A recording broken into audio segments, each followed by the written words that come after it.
Speedrunning has come a long way since its inception, with people doing insane runs that you can only dream of. From Mario Odyssey's nipple percent, where you race the clock to take Mario's shirt off, to Lorena's insane Dark Souls 3 speedrun, where she beats the game in under 2 hours. On a dance pad. As creative as these runs are, there's always one that always stood out as the ultimate challenge of mastery in a game: blindfolded runs. There's not much that can top being able to beat a game with your vision wholly taken away from you, but doing it also while trying to be the fastest in the world is a whole other beast. You'd think that no one would even attempt these challenges due to their insane difficulty. But a few runners have chosen to take their favorite games to the next level. One of these games is Super Mario World, a game that came out in 1990 but has still survived to this day by its insanely popular modding community called the Kaizo community. This community is known for pushing the limits in video games, and one such member named Panga is no exception. Panga is known for his extremely hard Kaizo levels, but one other thing he's known for is being the creator of the hardest challenge in Super Mario World history. Kick back, grab your favorite drink, and some popcorn. I'm Luigi Tanuki, and this is the story of the Super Mario World blindfolded run.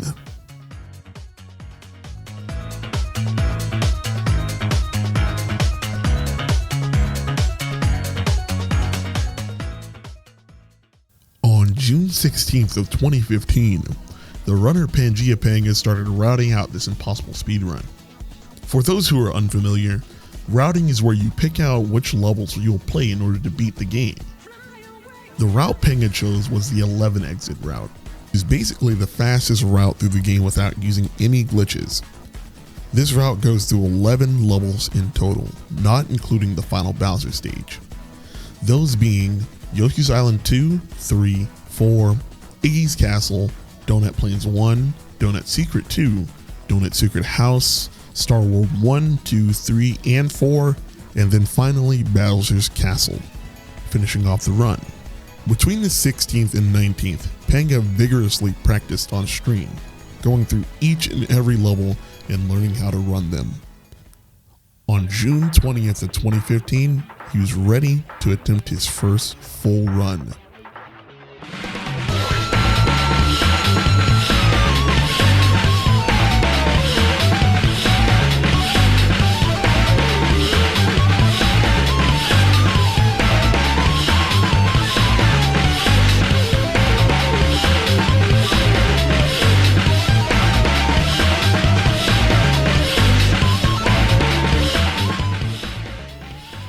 Just like that, the run was completed with a time of 23 minutes and 14 seconds.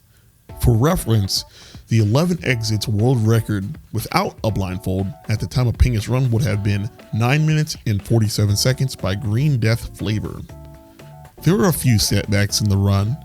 Panga had died 3 times in the run. One death in Yoshi's Island 3, where Panga let go of jump too early, causing Mario to fall too fast and fall into the pit before the platform. The second death happened in Donut Secret Valley, where Panga accidentally hits jump early in the stage, causing Mario to swim instead of jumping off of a ledge, ultimately disorienting Panga and causing him to take a death. And finally, during the Bowser boss fight, Panga got lost and had to take another forced death. He also briefly got lost in the map, but out of all the setbacks, one was particularly frustrating for Panga. You see, whenever he would enter Star World 3 to attempt to get an extra life, the sound that plays when a baby Yoshi eats something would play, and the gold tape that Mario walks into to complete a level would disappear, forcing him to have to play the level over again. This lost Panga a lot of time. There's not a lot of information about why this glitch happens, but if I had to guess, it has to do with this Lakitu that throws Spinies, this baby Yoshi, and Panga's speed. Basically, my theory is that if Lakitu throws the Spiny while baby Yoshi hatches out of its shell, the baby Yoshi will eat the Spiny, but before that happens, Panga walks off screen, causing the Spiny that the baby Yoshi would eat to despawn and be replaced by another on-screen object that's in front of him. The only on-screen object at the time is the gold tape. Hence why when Panga decided to jump, he hit his head on a block which slowed him down, preventing the glitch from reoccurring. But I'm not sure. If there are any SMW experts in the comments, let me know what you think. Anyways, Panga's run was a hit. The community was shocked to see such a run. 1 year later, in July of 2016, a fan of Panga's by the name of Hup Chapter, or Dondai2525, would give the run an attempt.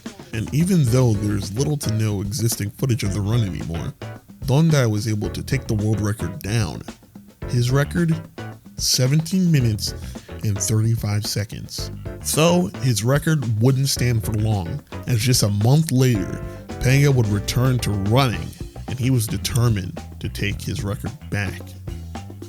Before, Panga used an emulator to do the run, controlling Mario with a keyboard, which is not optimal. To fix this, he decided to get a Japanese copy of the game and use a controller. Panga basically improved on everything, and despite dying in Yoshi's Island 3 again, Panga was able to achieve a 1557. Although Panga's run could have been significantly improved, it was still a very strong world record in this category. No one would even want to try to go for it. And so, the category sat dormant. It would require an incredibly skilled player to even think about going for this run again.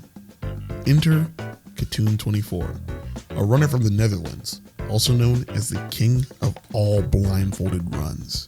Having previously speedrun Donkey Kong Country, a game that's hard enough to beat while being able to see while completely blindfolded, Katoon was looking for a new challenge. And BlueSync, former moderator of the Super Mario World category extensions leaderboard, provided him with just that when he told him about the SMW blindfolded run. And in May of 2017, just 1 year after Panga and Dondai's records were set, after just a few days of attempts, on the 24th of May, Katoon got this run.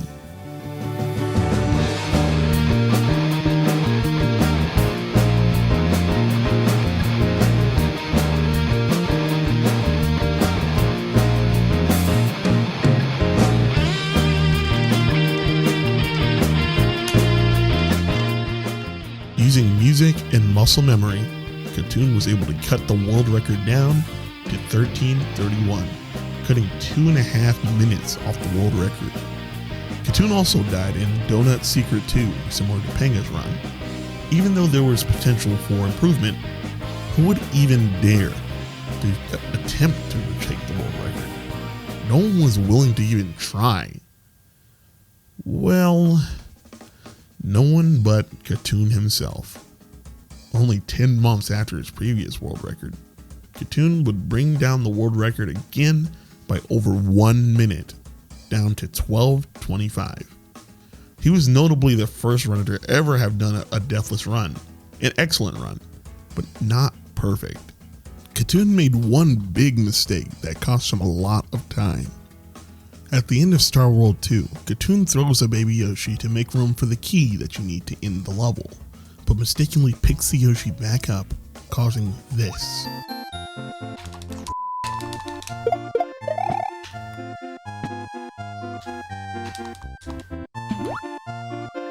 In total, he lost 10 seconds with this small mistake in this otherwise perfect run. After lowering this world record again, Katoon would move on to Ocarina of Time blindfolded, and once again, the category lay dormant. For 4 years, no one could touch the world record. A runner named Parisian Player made an attempt in 2019 and ended with a PB of 13:43, putting him in second place, making him the second runner to ever have a deathless run. But even he was 1 minute behind the world record. This was the closest attempt, at least until another runner appeared. On November 26th of 2022, Tsuhake, a Japanese Mario World runner, would shock everyone.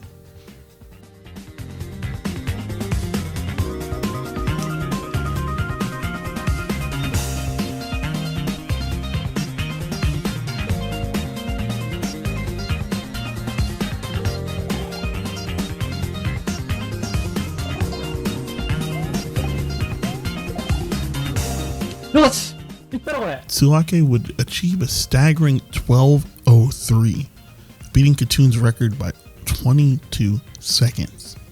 His run had a few notable differences, such as taking Yoshi in Yoshi's Island 2 to using Yoshi's Island 3 to save some time, among some other minor changes.